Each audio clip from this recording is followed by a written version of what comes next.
Wait, crayons? Don't talk about crayons. Crayons? Crayons?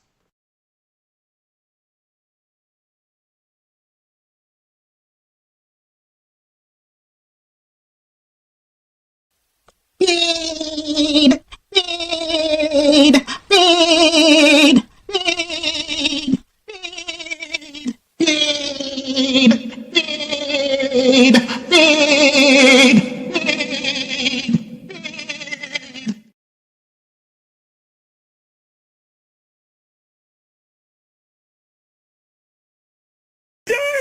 I'm done with life. I'm done. I'm done.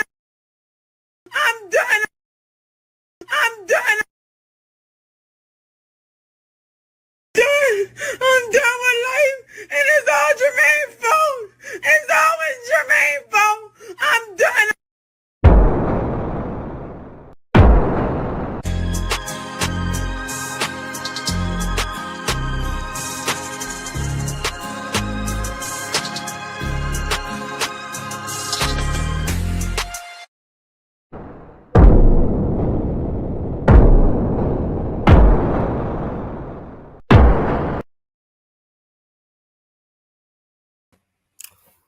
What's good, everybody? AB Media 83 here.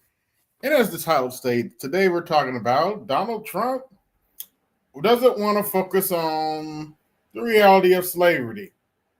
The reality of slavery. And my response to that is, so what? That's not his problem. If you are holding your breath for Donald Trump to focus on the reality of what slavery was like and acknowledging of what slavery was like back in the day, I got a bridge to sell you. That was never going to happen. So I don't know why anybody is shocked that he's downplaying slavery. Straight up. And what's going on, Louis? And besides, y'all know he has to keep them folks in line. You know he has to talk to a certain part of his base, just like the Democrat Party has to talk to the crazies in their bases to have to satisfy the crazy in their bases too. You know, the ones that want to perform transgender surgeries on children. Just saying. Two sides of the same coin.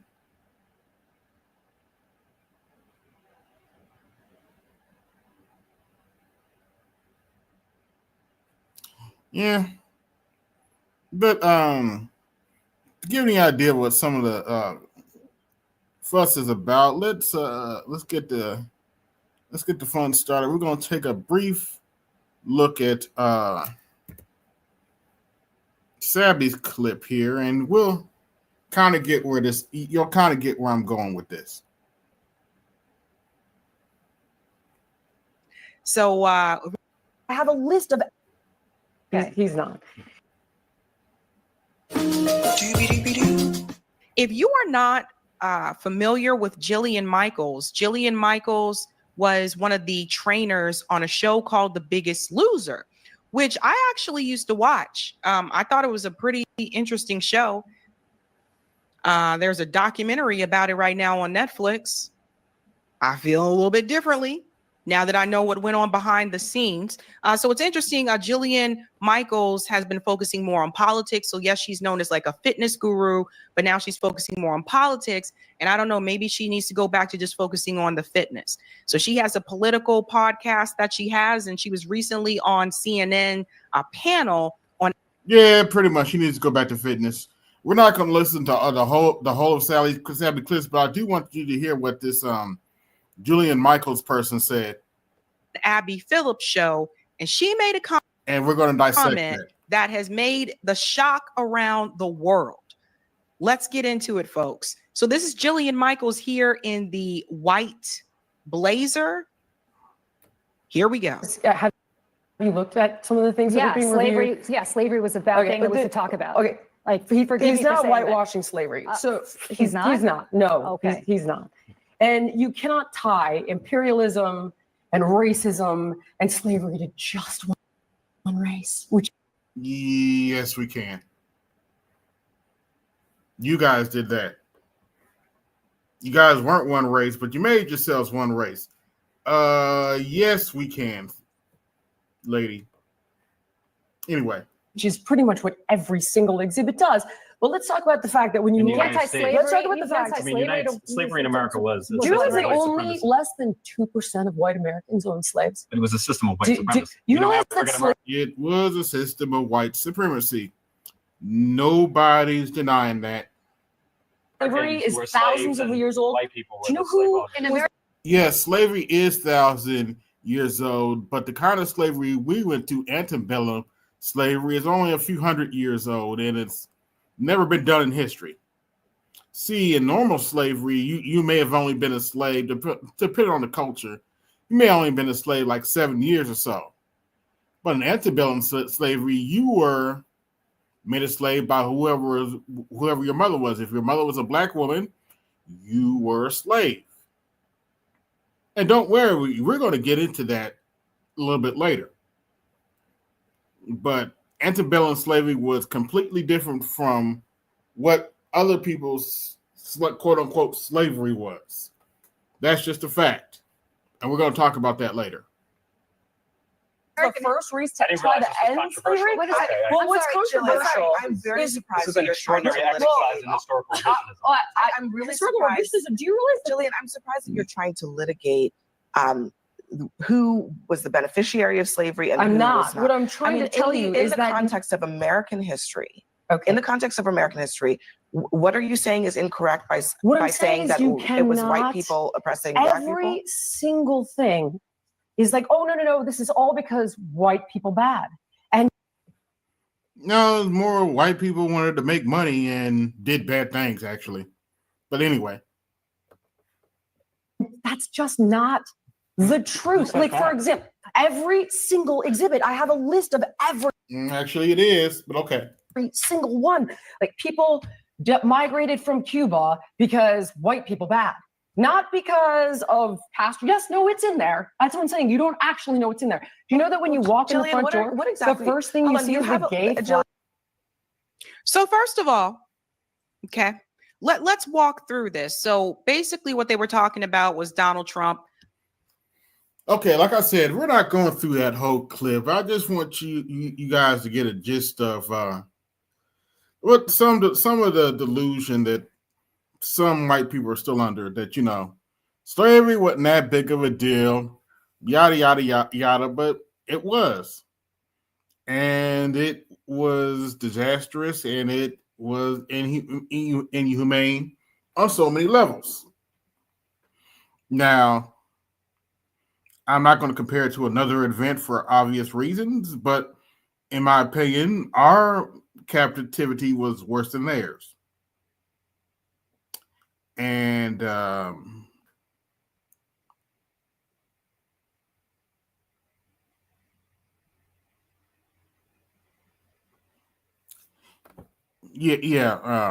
hold on, wait a minute. Let me read what Horowitz said here.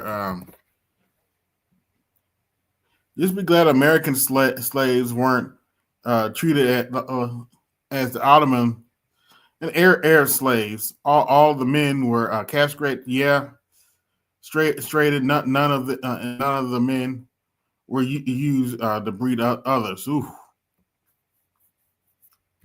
Yeah, I haven't looked at it. I need to do a little bit more research on that, to be honest. But yeah, somebody was talking to me about that earlier. But right now, I am focused on American slavery, and Europeans didn't treat their fellow brethren the way they treated black people. The Irish worked on slave plantations, but they only worked for 7 years. They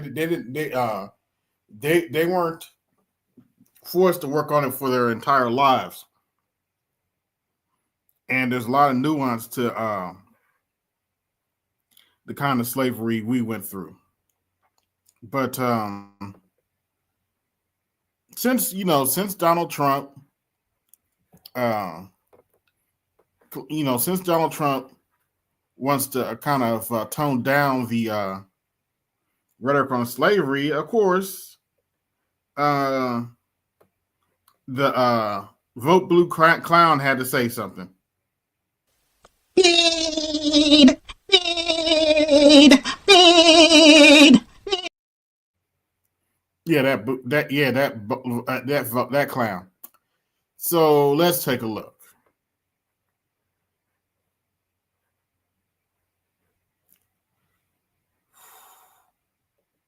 You've got an idiot who thinks. Yeah, I'm looking at an idiot on my screen right now. Looking at 3 idiots right now. You're right. You're right. I see 3 idiots right now. So that was some upside to slavery. Yo, this is a social media post that Donald Trump put out today. Oh, y'all gonna love this one. The museums throughout Washington, but all over the country, are essentially the last remaining segment of woke. The Smithsonian is out of control, where everything discussed is how horrible our country is, how bad slavery was, and how unaccomplished the downtrodden have been. Nothing about. Now you can read it for yourself. Where in there did he say there was an upside to slavery? Roland Martin just made that shit up. Success, nothing about brightness, nothing about the future. We're not going to allow this to happen. And I have instructed my attorneys to go through the museums and start the exact same process that has been done with colleges and universities, where tremendous progress has been made. This country cannot be woke because woke is broke. We have the hottest country in the world, and we want people to talk about it, including in our museums. Interesting title. Let me stick with this line right here. Where everything discussed is how horrible our country is, how bad slavery was. Oh, I get. So is Donald Trump saying that there's a flip side to slavery, how amazing it was? Yeah, he has to be very delusional, which that's nothing new here. But I think what he fears is not history, but he fears the truth. And it's because when the truth is taught, it empowers a new generation of young people and folks to wake up and to demand justice, to fight for liberation. And I think that's why they ban books in our schools. That's why they attack D&I. That's why they try to control what's happening in the schools, because they understand if they can adjust the minds of this new generation of young voters who will fight for democracy and liberation, they know that.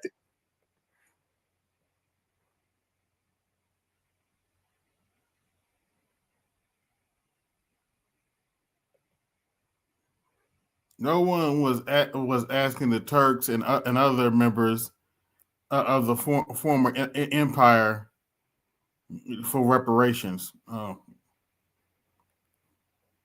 don't know if we'll ever get the reparations, to be honest.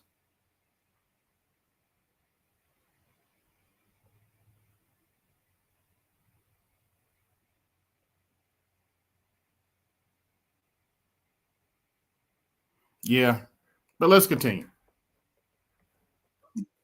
If they can take the power away from young white folks to never confront their responsibilities, they feel they're growing somewhere. But history is not theirs to rewrite.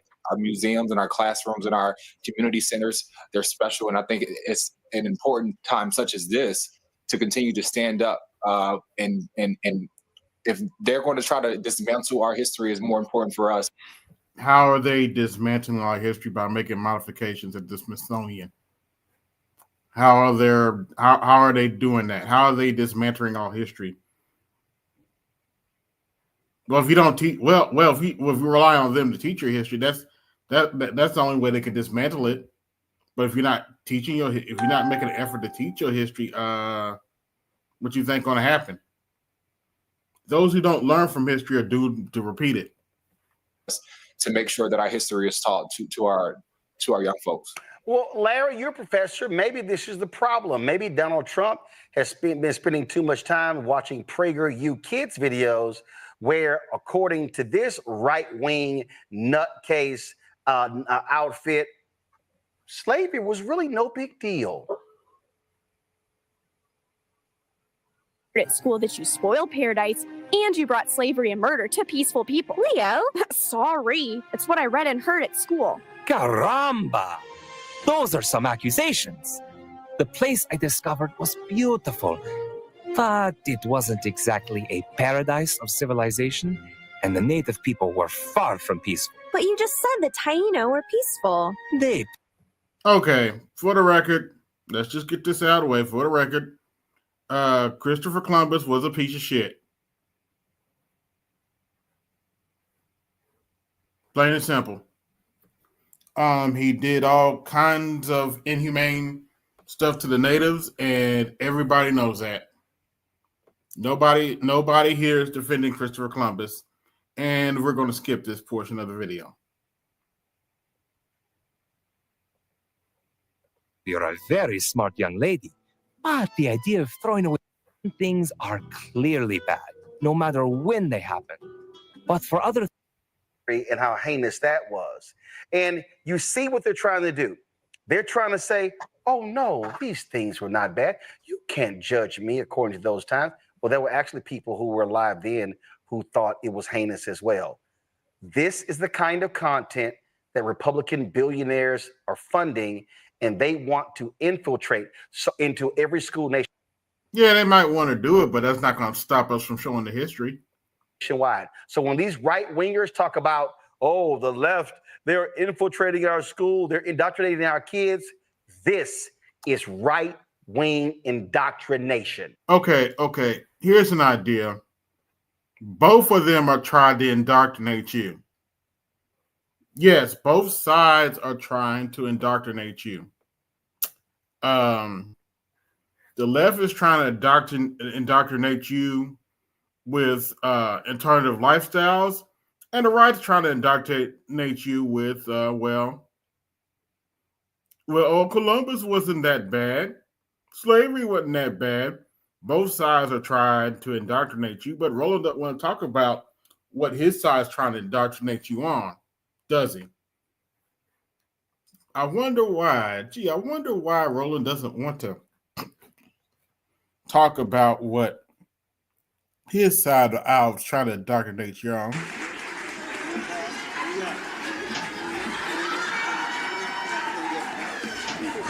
That's how I told y'all need the music. Don't let the ass out of food. By the way,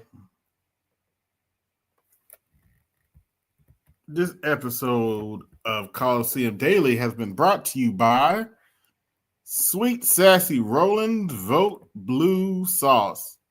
Now with extra sassy blue juice. Like, share, subscribe. Hit the Cash App, support the show. Hit the Super Chat, support the show. Now, let's continue with this bullshit. We ain't got too much longer. Then we're going to talk for a little bit. Get to something else. You know, Roland, I remember a time when the Republicans didn't believe that the federal government shouldn't get involved in state or local affairs. But that time apparently is over once you get in power. The other thing is, I've been watching PragerU for a number of years and watched them grow from state to state, Florida, Oklahoma, etc. And now you see conversation at the federal level, like you talked about getting rid of PBS and use it as some kind of replacement. And so we got to call this for what it is, and that is a whitewashing of the history as it relates to my ancestors and many of our panelists here, my enslaved African ancestors. And I'm not going to sit around and tolerate it. We can't pretend like Black folks weren't for centuries, even after past 13th, 14th, 15th Amendment were passed. Jim Crow, in terms of how Black folks will continue brutalized, rapes of Black women, murder, lynching.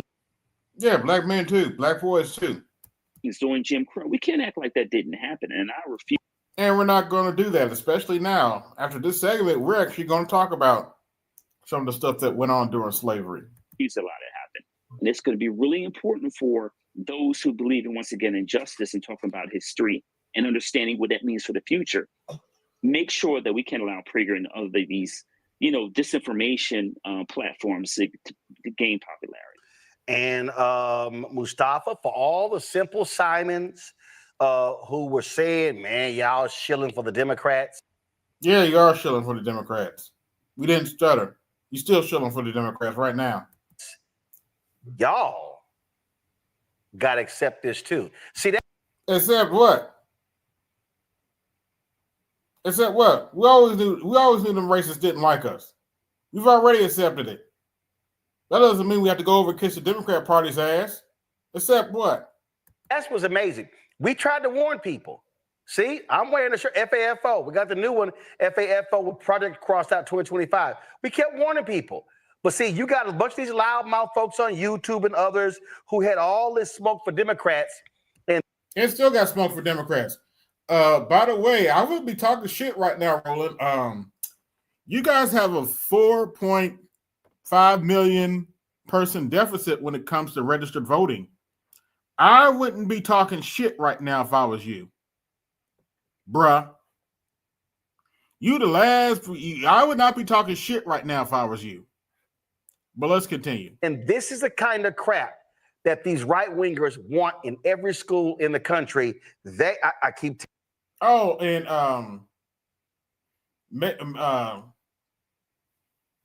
not telling the parents that your children has transformed into another gender is so great, right? What stuff that was going on during the Biden administration, really?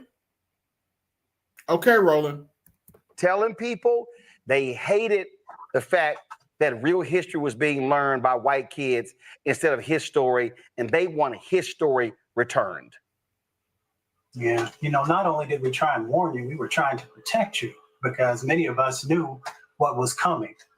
So we did what we could, but unfortunately, there were a whole lot of folks who look like us. There were some folks who look like us who were doing everything that they could to also change the narrative of what really was going to play out.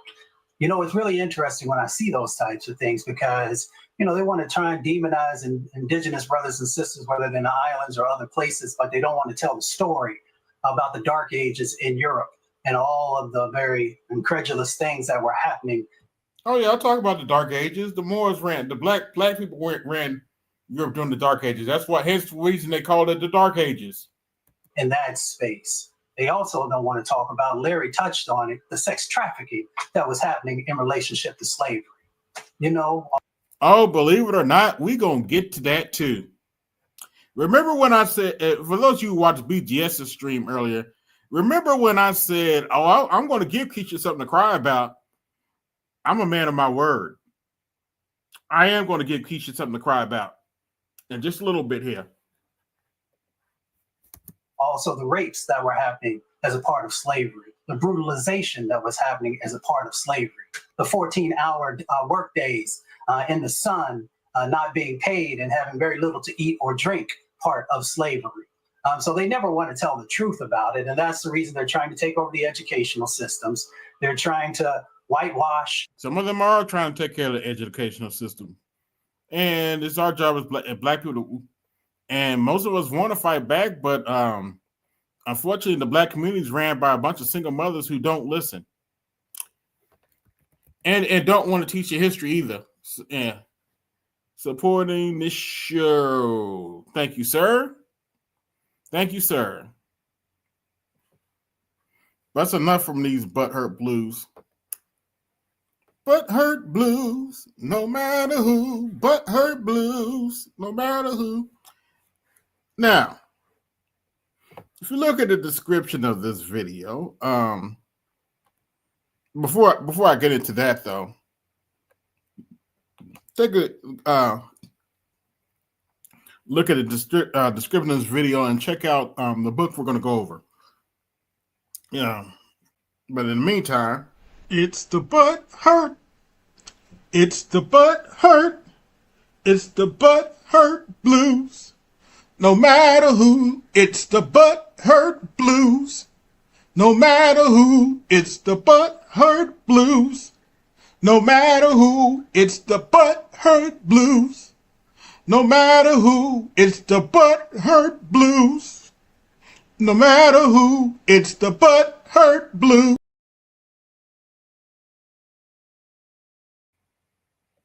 Hey, are you independent? Do you not need no man? That's fine. You can always call 1-800 Call a Bear. Call a bear. Hook up with your bear today.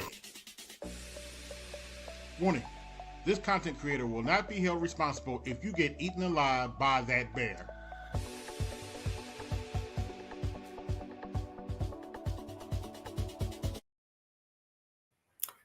All right, that's enough of the fun with the commercials. Now we're going to get it. Believe it or not, we're going to get into some history here. If you look in the description of this video, I have a couple of links. I have a link to the some of the audio version of the American Slave Coast, which is on YouTube. And I have the Amazon link to the Kindle/hardback of that book.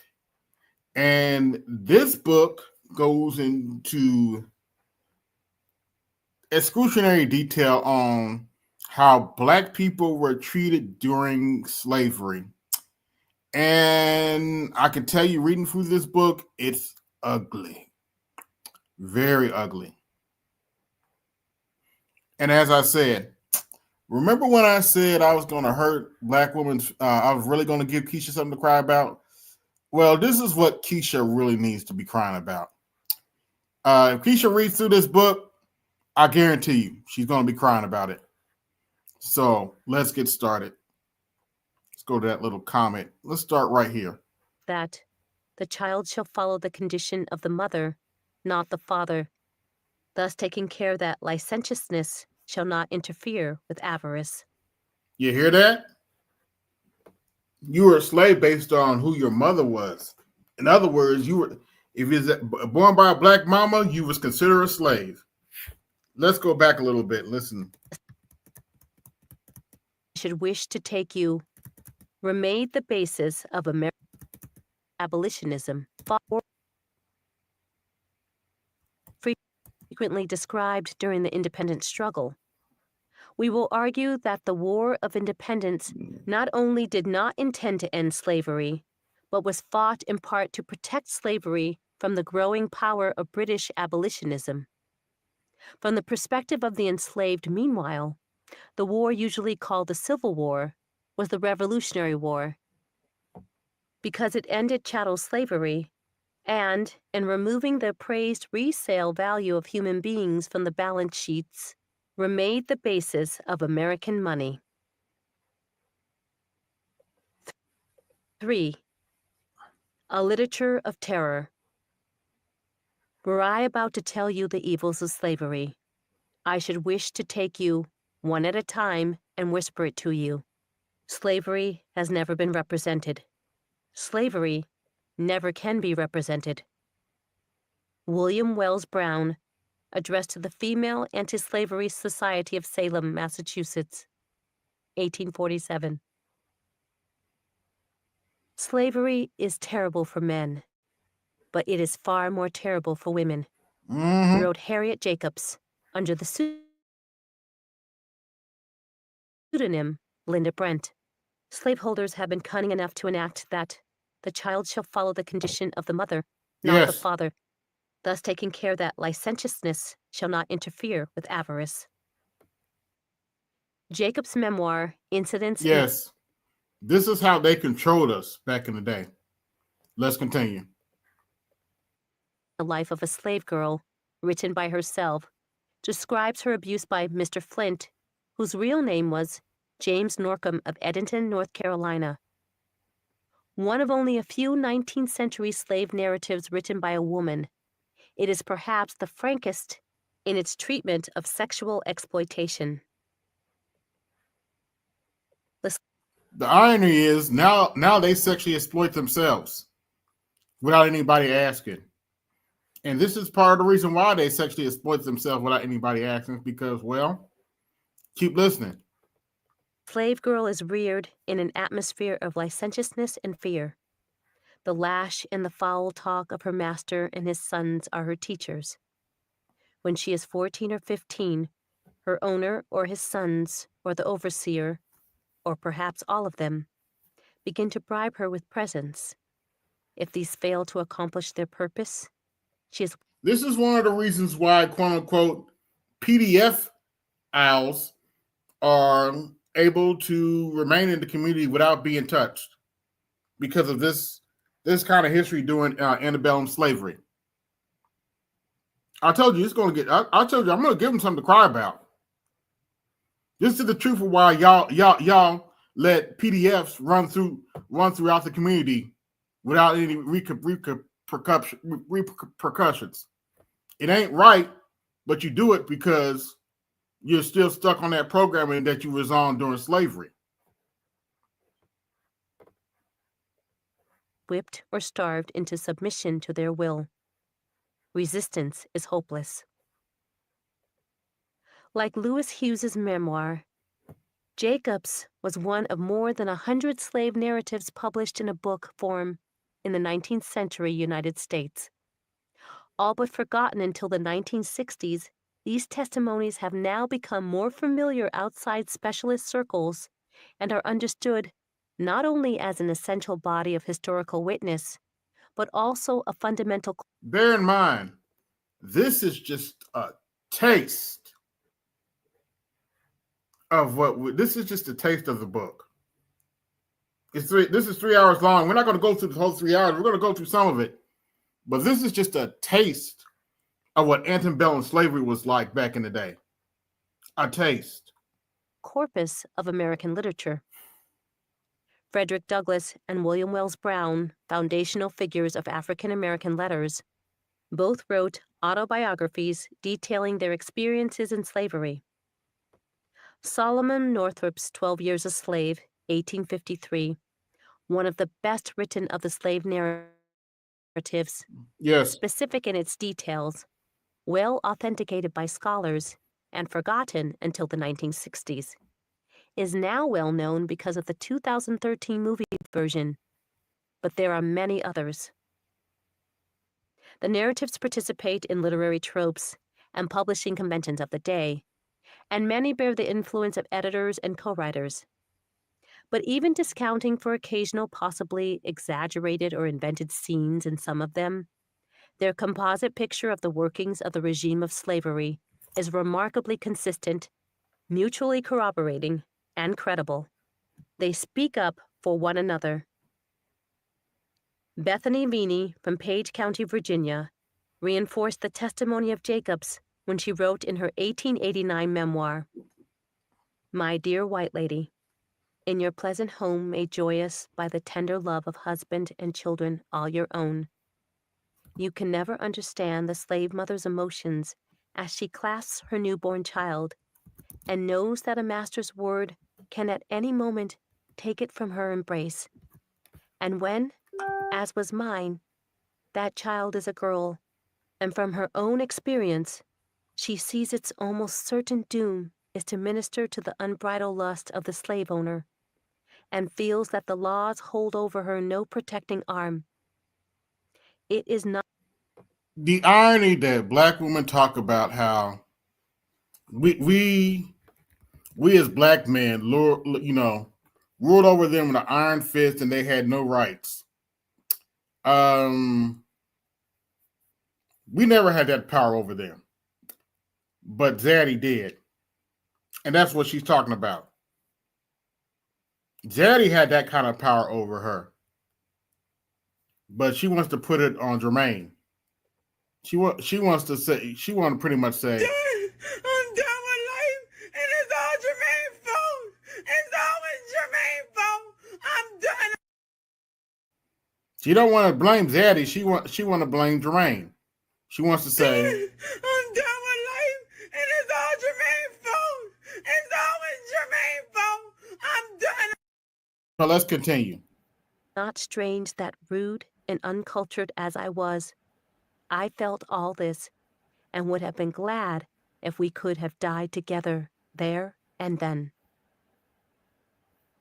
Also essential to our understanding is the collection of more than 2,300 oral histories of formerly enslaved elders taken under the general direction of folklorist John A. Lomax by the Federal Writers Project of the Works Progress Administration between 1936 and 1938, and by earlier researchers from Fisk and Southern University in 1929 and 1930.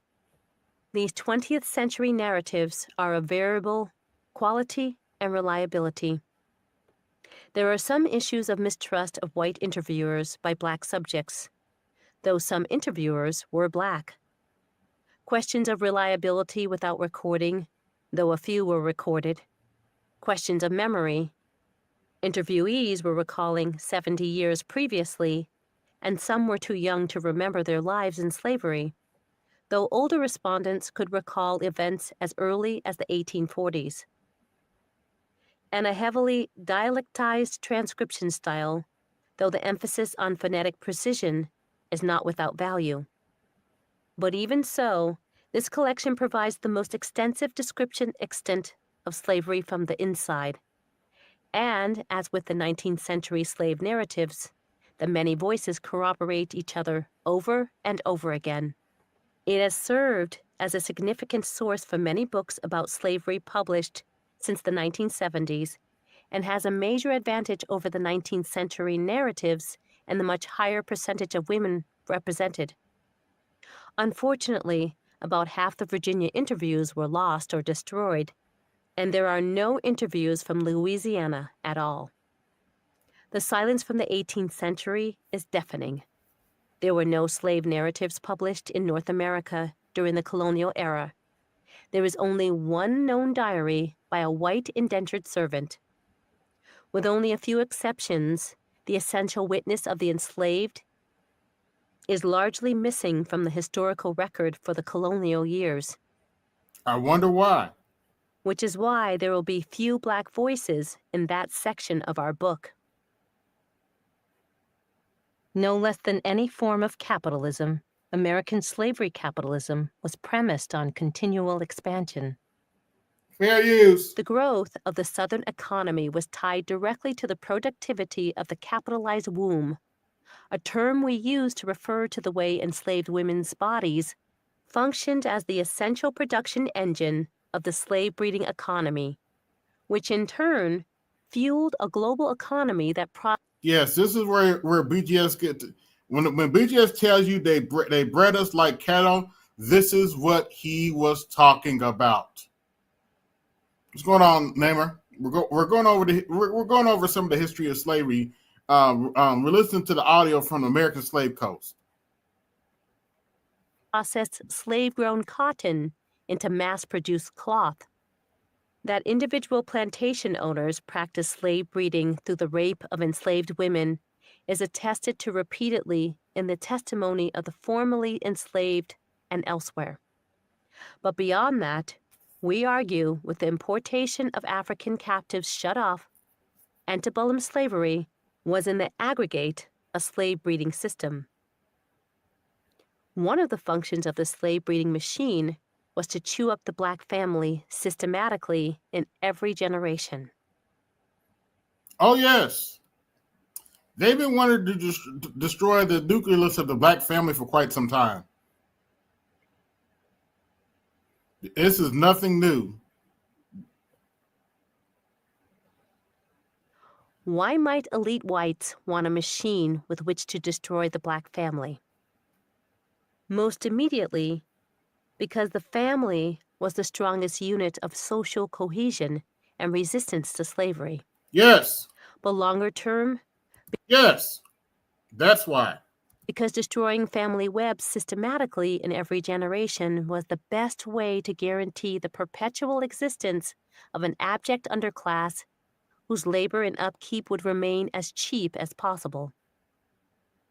With every generation, the American elite became collectively more entrenched as its family structures expanded, while the enslaved became collectively more entrenched as an underclass, as its family's ties were systematically, recursively cut.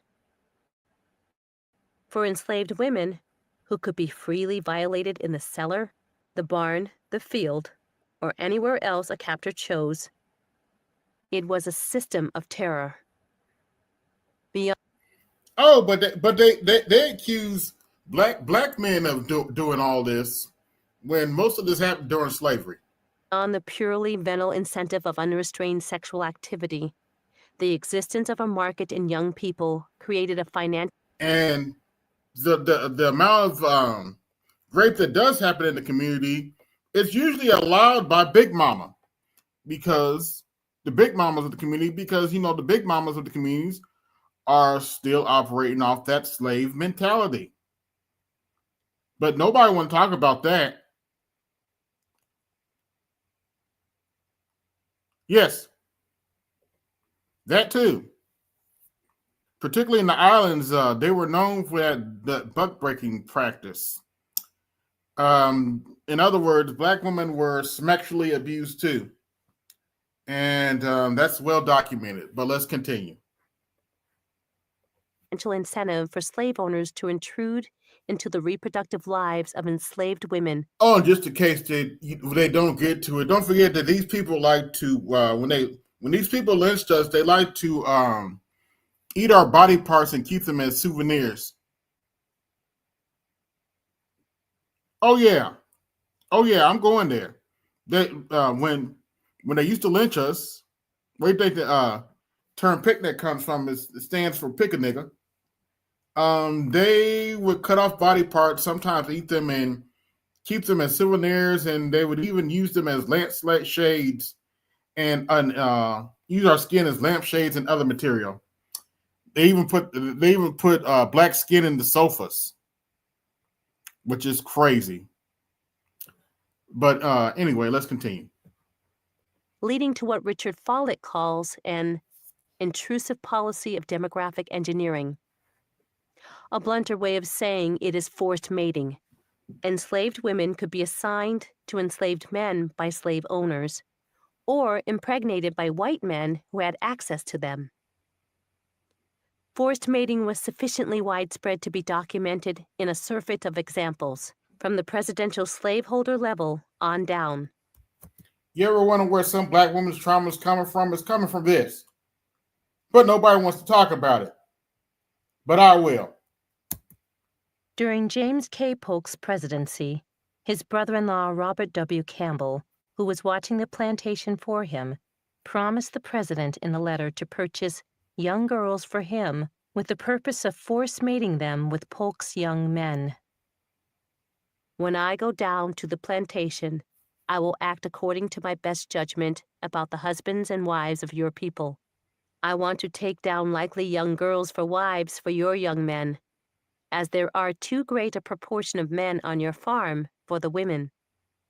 The formerly enslaved Louisa Mansfield of Bastrop, Louisiana, recalled that if a slave owner saw a fine woman or man on another plantation, he would buy him or her for breeding purposes in order to continue to have good, able workers.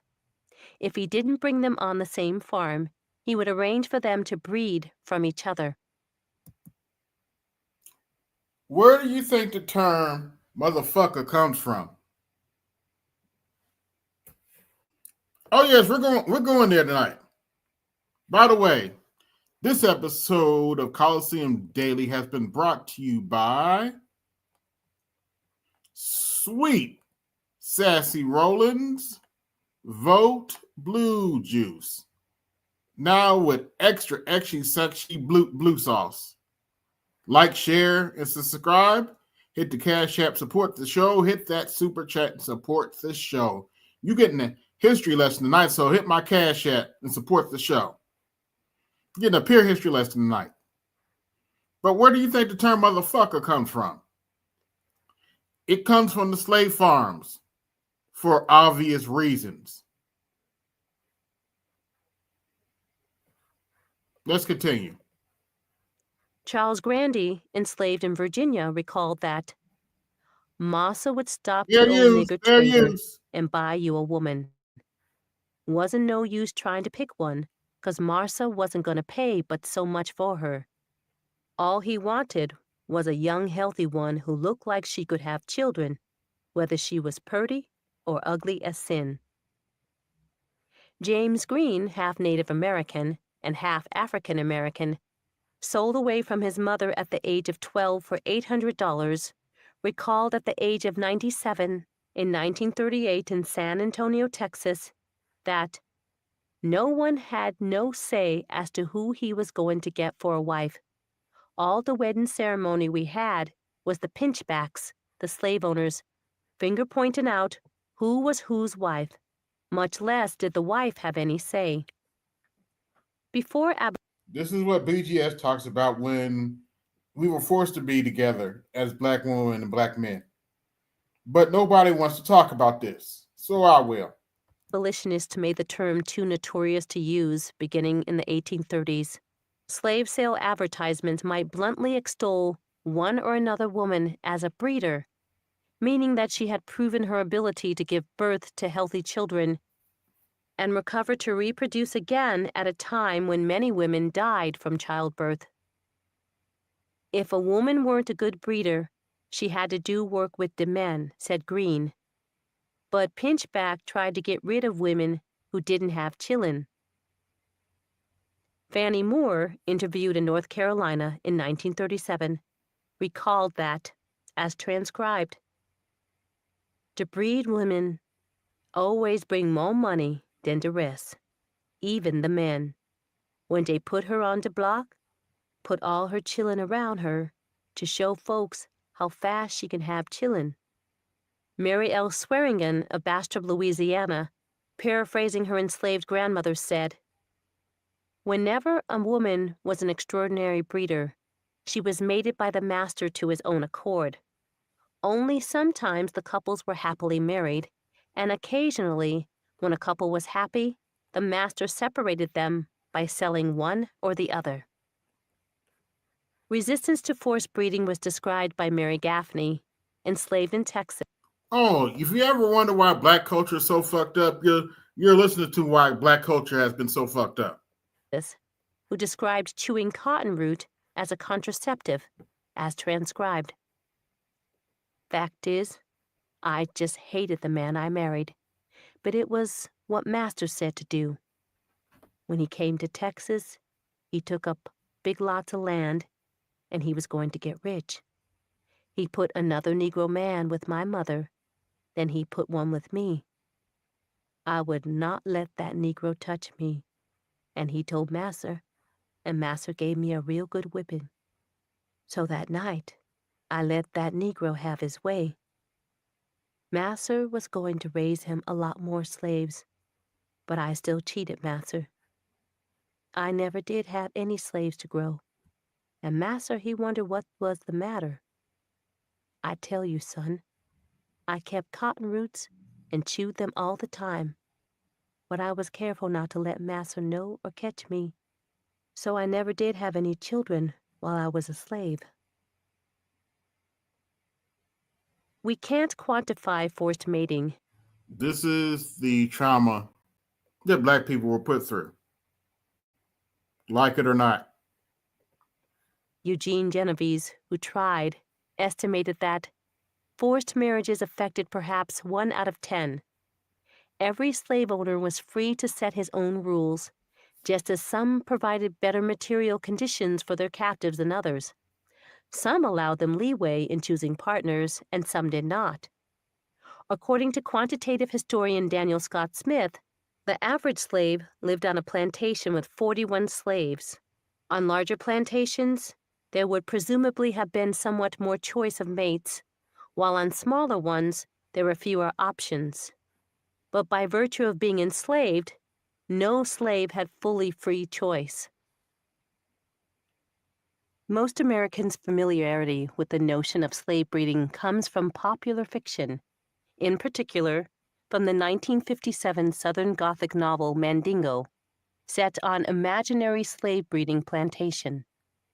The general reputation of Mandingo among critics is as a benchmark for bad writing. The first novel, by the Illinois-born Kyle Onstott, 1887 to 1966, previously the author of The New Art of Breeding Better Dogs. It was published by Dellinger's, an independent publisher of dog books. And where else? Richmond, Virginia.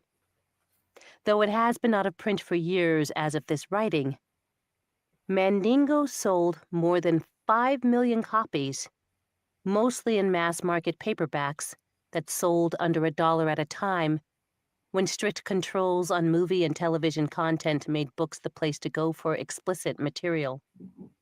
It generated a franchise of 14 novel-length sequels by various writers over 30 years.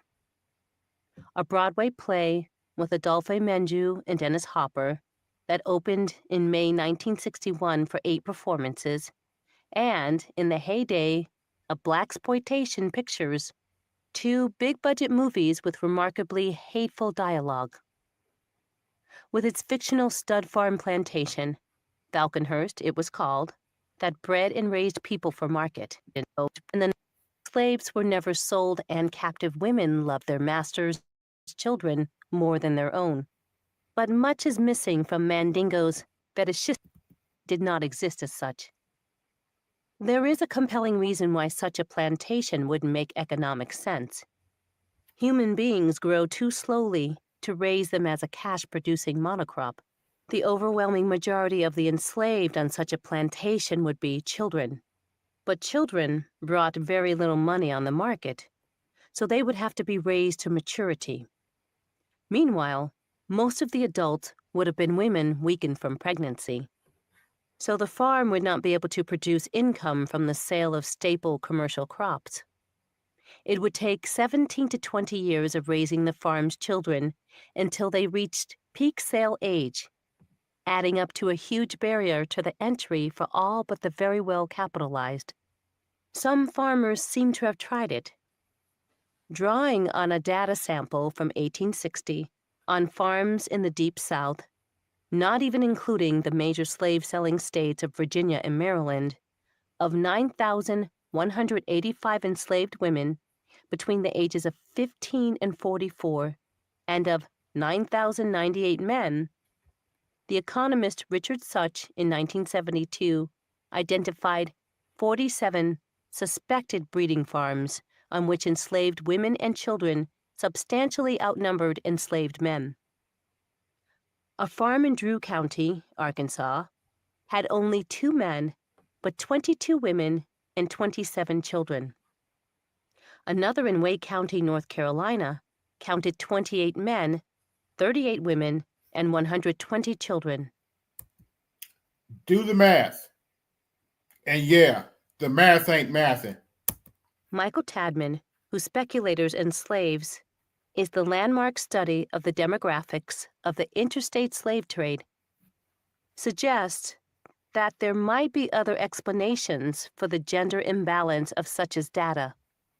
Abroad marriages to another plantation, for example, were common, though it seems unlikely that that could explain away the Drew County farm.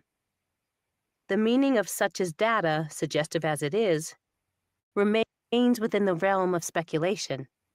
But perhaps the most plausible explanation for the Drew County farm is that it was a slave-raising plantation, possibly relying on what several Federal Writers Project interviewees called stockmen, portly men, who were used as studs for large numbers of women, as dramatized in Mandingo, and who did not have to do as much field work. There is some testimony, although not a lot, from diverse parts of the South that at least a few such breeding men existed. Jephthah Choice, born in 1835 in Texas, noted that, as transcribed, his master was mighty careful about raising healthy nigger families and used a strong, healthy young. By the way, I got 10 watching now. I did have almost 20 watching. Like, share, subscribe, hit the Cash App, support the show. The history tax is in effect. You're getting some real history right here. It's ugly, but it's real history. Bucks to stand the healthy nigger gals. When I was young, they took care not to strain me, and I was as handsome as a speckled pup. and was in demand for breeding. Later on, we niggers was low to marry. Wes Turner of Whaleyville, Virginia, told of a stud man. Joe was about 7 feet tall and was to breeding niggers in Virginia. Didn't have no work to do, just stay around to quarters, sunning hisself, till a call come for him. Ida Blackshear Hutchinson, born enslaved in Alabama in 1865 and interviewed in Arkansas in 1937, recalled family lore. My grandfather on my father's side, Luke Blackshear, was a stock Negro, 6 feet 4 inches tall and near 250 pounds in weight. Luke was the father of 56 children and was known as the giant breeder. He was bought and given to his young mistress in the same way you would give a mule or colt to a child. Although he was a stock Negro, he was whipped and drove just like the other Negroes. Why do you think we have so many fuckboys in the community? There's a reason. There's a reason. Thank you for the $20 cash app. Super chat. Still hit the cash app, support the show. And you get a cha-ching, cha-ching, cha-ching, cha-ching. You better thank your donors. Oh, let me hit that one more time for Horrors because he did do a super chat. Cha-ching, cha-ching, cha-ching, cha-ching. You better thank your donors. But yeah, this is the history. You're not gonna. I can guarantee you're not gonna learn this in your schools. This is some real shit that needs to be talked about. Hence why I have the books. I have the books in my description. The American Slave Coast. Shout out to Passport G in the building. I need to read this book, but slave media is trauma. Yes. Yeah. I feel you. But we just need to go ahead and talk about this. Since everybody's in a big uproar now because Trump doesn't want to quote unquote focus on slavery. Okay, I'll do it. I'll do it. I'll do it. We need to teach our history anyway. But I wanted to play some of this Passport to give brothers a perspective of what BGS is talking about when he says certain stuff. When BGS says they were never our women, this is what he's talking about. You want to know why our women are so fucked up? Read this book. You'll get a good understanding why our women are so fucked up. But let's continue. We're not going to play the whole 3 hours, of course, but there was one particular horrible kind of operation in which this kind of slave breeding would have been profitable, and it appears to have been an inspiration to Onstott, who, as a teenager, met Uncle Bob, Robert Wilson, the direct inspiration for his character of Meade the Mandingo. According to Wilson's April 12, 1948 obituary in the Elgin, Illinois, Daily Courier News, the accuracy of which we could not independently verify, he was 112 years old when he died in the Elgin State Hospital for Veterans and was a black veteran who had served. And let me be perfectly clear.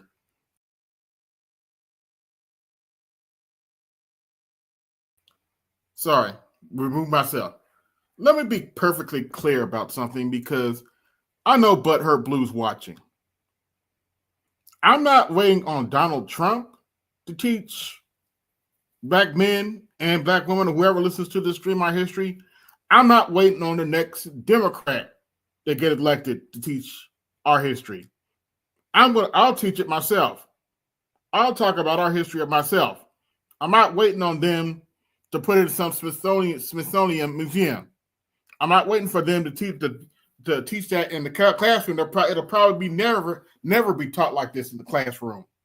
It's our job to teach what really happened during slavery time, not theirs. And I said what I said. Now let's get back to this. We're not going to go too much longer. Like I said, we're not going to go through the whole 3 hours, but I want you to get enough. In the Virginia Infantry, which was to say the Confederate Army in 1862 and 1863. There are already two unusual, perhaps suspect features to this story: Wilson's extreme longevity and the very rare situation of a black soldier in the Confederate Army.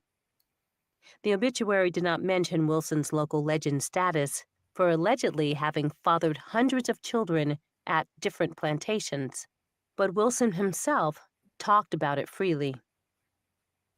While it's not possible to confirm or deny Wilson's tales of being used vocationally as a rapist of enslaved women, it's clear that 1.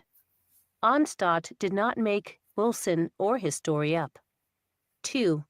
Wilson told his story to a number of people, and 3. There are mentions, albeit not very many, in oral histories from diverse locations in the South of such stock men.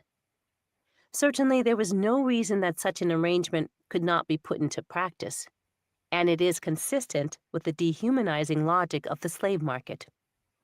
Illinois journalist historian John Musgrave fills in some details, though it's not legal to. Oh, and while we're on the topic of slavery, here's something else we need to talk about, and some of this is in the book too. 10 out of your first 12 presidents were slave owners. In fact, in this book, it talks about how one of your presidents, James Polk, was getting slave girls for his boys. Do I need to explain any further? And let's not get, and we don't even, do we really need to talk about Thomas Jefferson? Do we need to talk about Thomas Jefferson and his escapades with Sally, if I'm not mistaken? So, like I said, this is a long history. And now what I'm going to do, since we're about an hour in, I'll copy the link. And if you brothers want to come up and talk about this, we can do so now.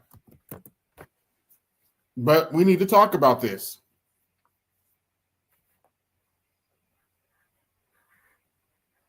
And let me take my fair use down.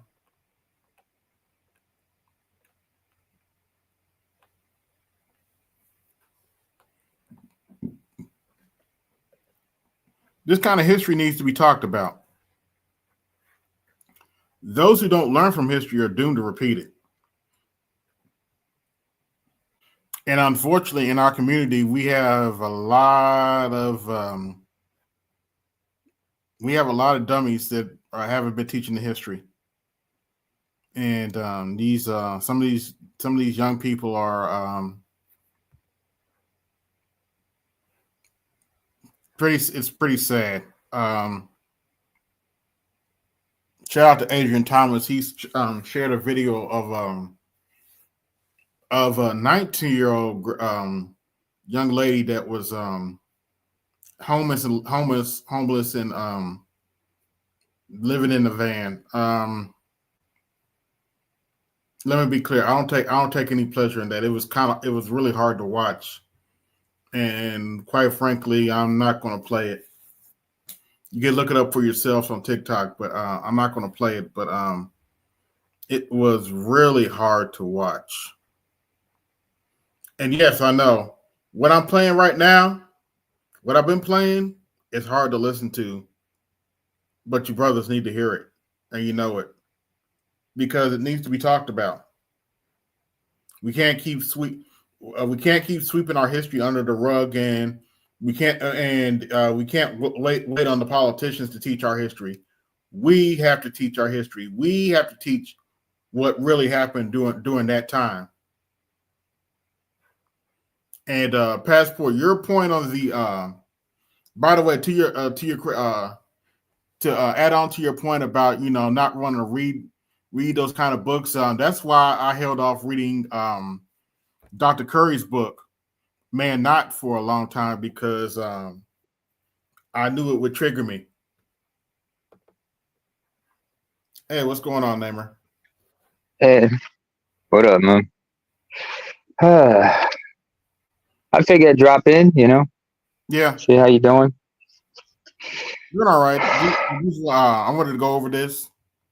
hmm I Sit mean, down. let's not forget the previous decade. We've been also there's been this huge uproar about those textbooks are usually printed in Texas, Yes, and how much they've been trying to downplay what you call slavery. And if you remember that IPAC, remember was it IPAC and was it 2016, 2017 when then Housing Secretary Dr. Ben Carson said that absurd shit that made Samuel Jackson say, "Motherfucker, please."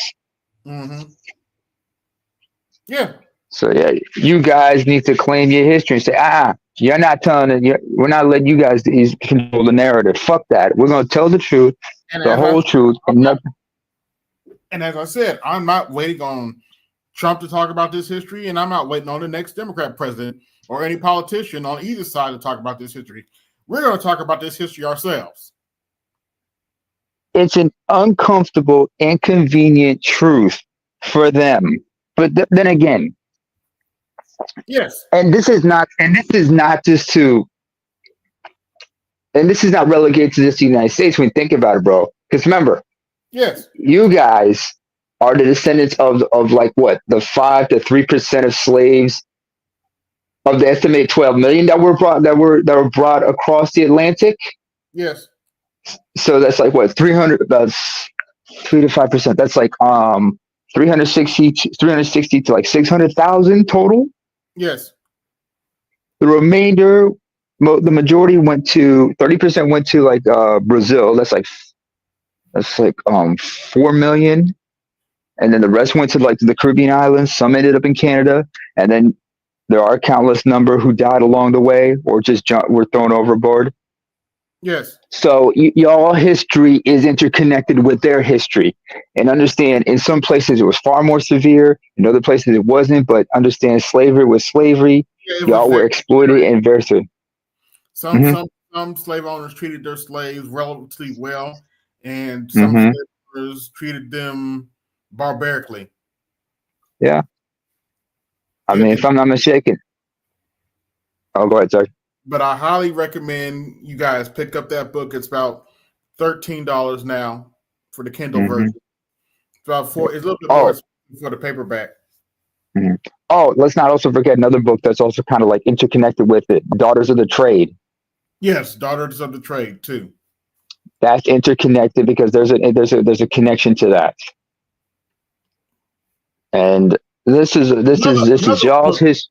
Another book black women don't want us to talk about. Hmm. But we're going to talk about it anyway. Let's go back to this Yeah. for a little bit. Mm-hmm.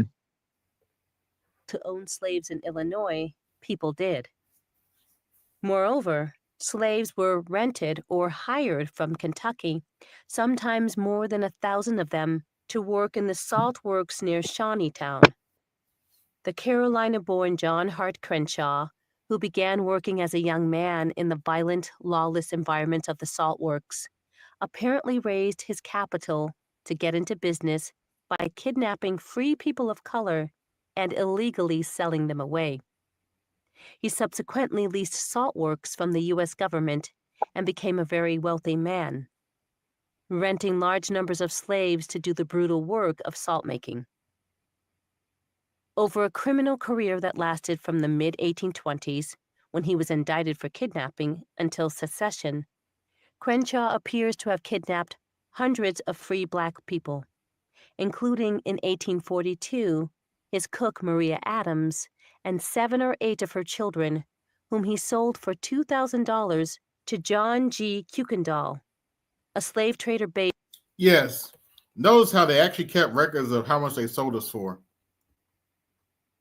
in then independent Republic of Texas, and his father, Lewis. He's said to have kept his victims in holding pen cubicles on the upper floor of his mansion called Hickory Hill, still standing today and known as the Old Slave House, outside the ironically named town of Equality, Illinois. According to Musgrave, No, I just have I don't have the audio version. I just have the Kindle version. Although I can have Alexa read it to me to answer your question. But let's continue.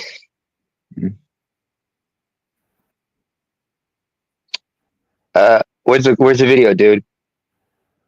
Oh shit. In Yeah. Virginia at the age of 20 But before you in continue, 1856. He put him to work.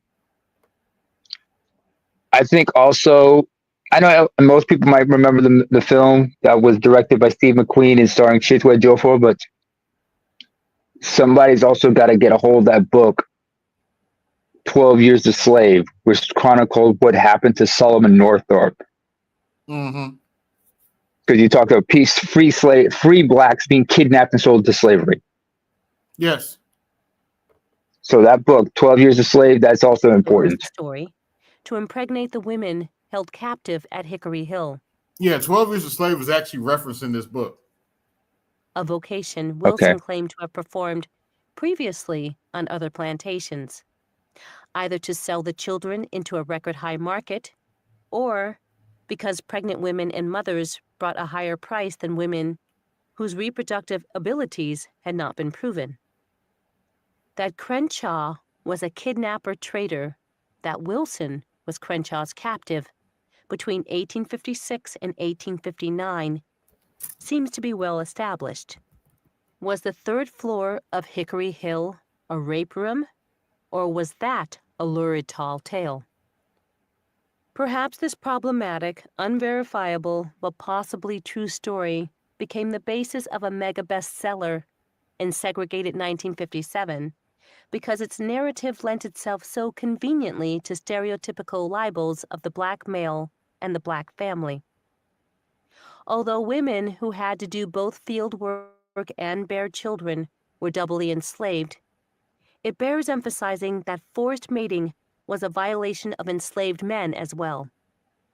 The evidence and common sense suggests that enslaved men and women overwhelmingly worked as partners when they could and were emotionally devastated when their marriages were broken by sale. That is not the story Mandingo tells, nor the corollary, forced mating was a violation of the most basic notions of genealogy, which is a basic element of much African religion and of economic legacy, which is the accumulated consequence of family. For all the anecdotal testimony, circumstantial evidence, and creepy local lore, no one has proved with documents the existence of a single full-time specialized slave breeding farm with a monocrop of fatherless children, much less a network of such farms constituting a supply chain. The best argument, pretty much a clincher, against the existence of such business on any significant scale is that there seems to be no mention of them in existing slave traders' letters. If such farms existed, they would have existed to supply traders, and mentions of them would presumably have turned up in traders' records, which, so far, they have not. So to be clear about the subject of our book, we do not contend that slave breeding was conducted by means of businesses specializing solely in human reproduction, though such Ain't no telling. Let's skip ahead a little bit. slave owners had physical possession of and legal title to the enslaved, but to speak only of the slave owners is to underestimate how broad was the stakeholding. It is common today to hear people protective of the antebellum legacy go on the defensive by pointing out that the North profited from slavery too. Certainly, people and businesses in the North profited from slavery. Northern slave owners sold off slaves to the West Indies and the South as slavery was ending in their territory. You have to keep in mind, slavery was 75% of the GDP back then. Hence the reason they had to put you in Jim Crow. Because otherwise the country would have collapsed if they had not put you in Jim Crow.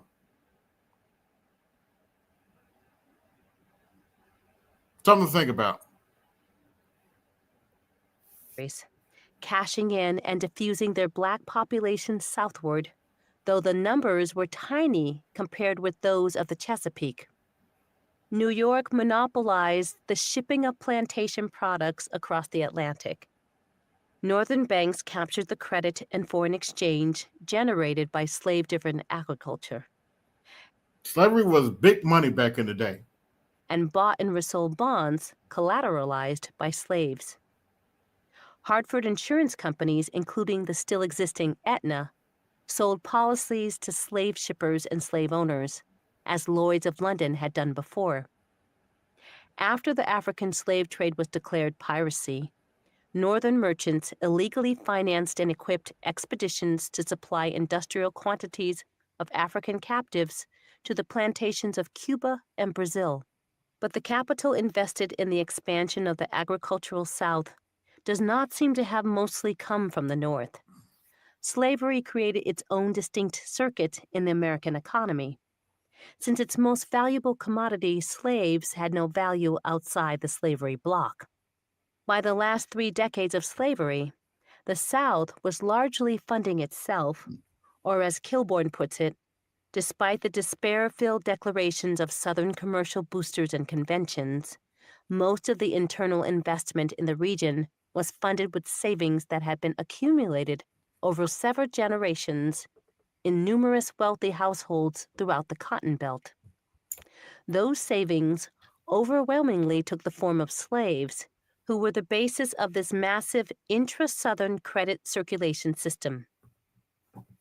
The Constitution gave Congress the power to coin money, but in 1804, when Jefferson annexed Louisiana, the only U.S. coins in common circulation were copper pennies.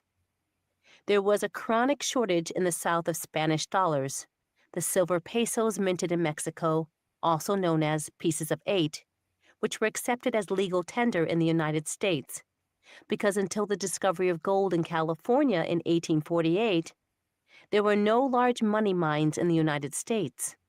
What little specie there was in circulation before the gold rush was rapidly pulled to the centers of banking in the North, and especially in colonial days, was sucked across the ocean by the manufacturing and commercial heavyweight of the world, Britain. The workhorse of Southern commerce was bank-issued paper money, but it entailed the risk that the bank might fail and it lost its value with distance from the issuing bank.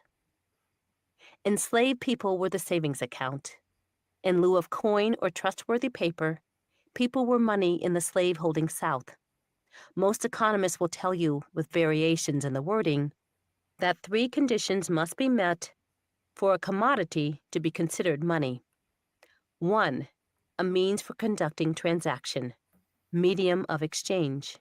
2. Retention of its worth over time, store of value. And 3. A way to keep accounts, unit of account. Slaves easily fit the first 2 criteria. They were a unique kind of money, a money thing, economists today might call it.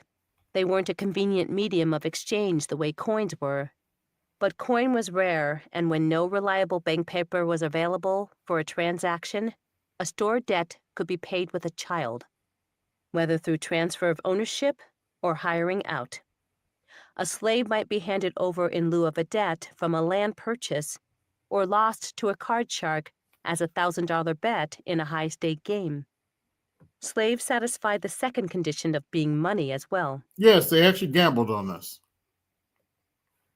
As a store of value, they were the most And I'm aware this stuff is depressing, but we need to talk about it. Trusted form in which a slave owner might save his money. They not only retained their value over time by maintaining their value through reproduction, but they increased that value by reproducing frequently, which is why slave owners insisted on owning the children. People paid flesh and blood interest when they reproduced. This was a modern adaptation of an ancient concept. As David Graeber notes, in many Mediterranean languages, Greek included, the word for interest literally means offspring. Frederick Bancroft wrote that a stock raiser indifferent to enlarging his herd was not so rare nor so absurd as a large planter that did not count the annual births and values that grew with the slave children. This increase alone was conservatively estimated to yield a net annual profit of from 5 to 8% after deducting all losses from age, illness, or death. And even careless and spendthrift planters had such a passion to increase the number of their slaves that this human interest was regularly added to the principal and thus compounded. A slaveholder, 25 years old, having 40 slaves, might reasonably hope, without buying any, to become the owner of 150. As you can hear, this is some sick shit. And as I said, this is just a taste. I don't think 3 hours only covers like part of the book. Hold on, let me look. Y'all give me a second. Let me look, but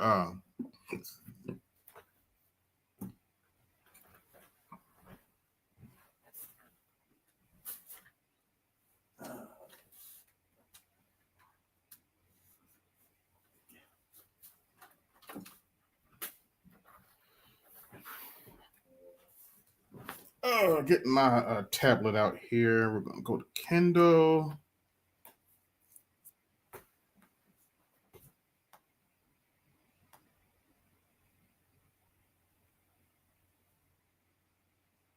Let's see. We're looking for going to library, and we're looking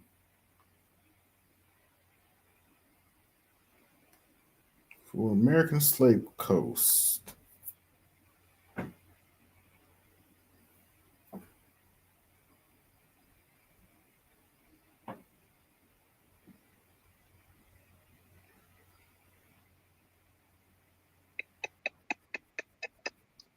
Yeah. Yeah, the book is 753 pages. Can you hear me? I can hear you. I don't know. I can't hear you. Can you hear me? Can you guys hear me? Yeah, the book is over 700 pages. So that's well over 3 hours, I can tell you. And it's just full of this kind of barbaric shit. But those who don't learn from history are doomed to repeat it. Yeah. I encourage everybody to pick up this book and read it.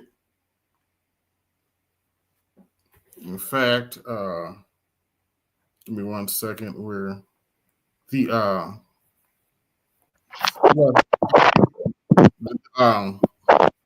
Amazon link to this book is in the description. If you want to read what really happened during slavery, I encourage you to pick up this book.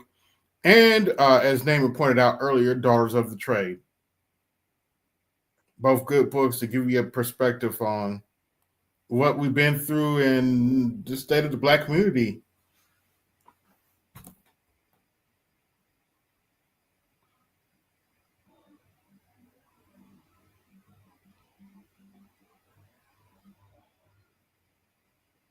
You can call it a side hustle, I guess. That's a hell of a way to put it.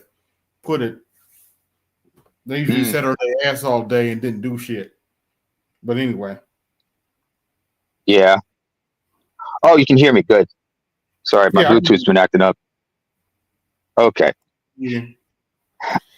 Here's the thing. I think it's not easy in factored into all this. She doesn't mention something, and that is maternity and child and infant mortality. Because considering, like, you know, a woman while pregnant still had to work in the fields. Yes. So, and because consider the, like, you know, and given how old a woman, for how, you know, and given that, you know, Black women on average, they experience menopause later than most other women of other races. So, considering that, like how much strain and how much stress she's being subjected to while pregnant with a child, especially even through Jim Crow and everything. Oh, I'll so do you had one. to bet. Wait a minute, Namer. I'll do one better. Not just it wasn't just that. I got a little passage here. Here's what they did to the older slave. Old age was especially miserable for the enslaved. When Jefferson's Jefferson slaves got too old to work, he routinely cut their rations in half. Aged slaves were dragged on a planter's profits. At which point it was cheaper to turn them loose and let them die off